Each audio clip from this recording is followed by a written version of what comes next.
গতকালকে একটা ভিডিও দেখছিলাম, একটা সন্তানকে তার মা বাবা সম্পদ দিয়ে যায়নি, এই জন্য বাবার কবর ভেঙে দিচ্ছে গায়বান্ধা।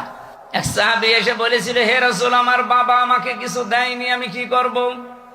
বিশ্ব নবী বলেন, কিছু যদি না দেয়, ছোটবেলায় যা দিয়েছে কিয়ামত পর্যন্ত হায়াত পেয়েও সেটা শোধ দিতে পারবা না। বাবা যা বলে ওইটাই ফাইনাল, যদি আল্লাহ রসুলের বিরুদ্ধে না যায়।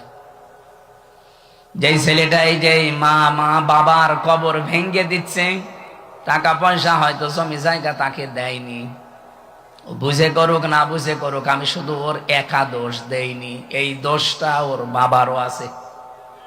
কারণ যেই শিক্ষাটা দিলে সন্তানে আচরণ করবে না, সেই শিক্ষা ওর বাবা ওকে দেয়নি। যেই শিক্ষা দিলে আল্লাহর পরে মা আর বাবার স্থান এটা জানা যায়, ওই রকম শিক্ষাগুলোই মনে হয় আপনাদের এলাকায় বিভিন্ন জায়গায়। সাইফুল্লাহ ভাই বলছিলেন প্রায় 17টা কয়টা মক্তব চালু আছে।